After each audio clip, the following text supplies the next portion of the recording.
ವ್ಯಾಸರು ಎರಡನೆಯ ಭಾಗ. ವ್ಯಾಸರು ಕಪ್ಪು ಮಣ್ಣದಿಂದ ಕೂಡಿರ್ತಾರೆ. ಆದ್ದರಿಂದ ಕವಿಯೊಬ್ಬರು ವರ್ಣನೆ ಮಾಡ್ತಾರೆ. ಇಂದ್ರಗಿರಿ ಪರ್ವತವು ಕಪ್ಪಾದ ಮೇಘಗಳು ಆಕಾಶವನ್ನೆಲ್ಲ ಅಪಸರಿಸಿದಂತೆ ಕಾಣುತ್ತದೆ.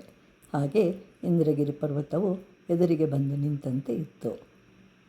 ಅವರಿಗೆ ತಾಯಿಯಲ್ಲಿ ಬಹಳ ಪ್ರೀತಿ. ಅವರ ತಲೆ ಕೂದಲು ಕಂಚಿನ ಬಣ್ಣದಿಂದ ಕೂಡಿತ್ತು. ಅದನ್ನು ಕವಿಯು ಇಂದ್ರಗಿರಿ ಪರ್ವತದ ಸುತ್ತಲೂ ಕಂಚಿನ ಕೂದಲು ಹರಡಿದಂತಿತ್ತು. ಅಂತಹ ವ್ಯಾಸರು ಮಾತನಾಡಿದರೆ ಇಡೀ ಪ್ರಪಂಚಕ್ಕೆ ಉಪಯೋಗವಾಗುತ್ತಿತ್ತು. ಇಂದ್ರನೀಲಮಣಿಯಂತೆ ಶೋಭಾಯಮಾನವಾಗಿ ಬೆಳಗುತ್ತಿದ್ದರು. ಈ ರೀತಿಯಾಗಿ ಬಂದು ತಮ್ಮ ತಾಯಿಯ ಮುಂದೆ ನಿಲ್ತಾರೆ ವ್ಯಾಸರು.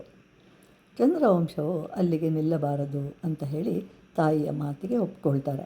ಒಂದು ದಿನ ಅವರ ತಾಯಿಯ ಬಳಿ ಬಂದು ಜೀವನದ ತತ್ವವನ್ನು ಹೇಳ್ತಾನೆ. ಮುಂದಿನ ದಿನಗಳು ಬಹಳ ಭಯಂಕರವಾಗಿರುತ್ತೆ. ಯುದ್ಧ ನಡೆಯುತ್ತೆ. 21 ಲಕ್ಷ ಜನರು ಸಾಯ್ತಾರೆ. ಆದ್ದರಿಂದ ಇಲ್ಲಿಂದ ಹೊರಡು ವಾನಪ್ರಸ್ಥಾಶ್ರಮವನ್ನು ಆಚರಿಸು ಅಂತ ಹೇಳಿ ತಾಯಿಗೆ ಹೇಳ್ತಾರೆ. ಮಹಾಭಾರತವು ಒಂದು ನಾಯಿಗೆ ಆದ ಅನ್ಯಾಯದಿಂದ ಪ್ರಾರಂಭವಾಗುತ್ತದೆ.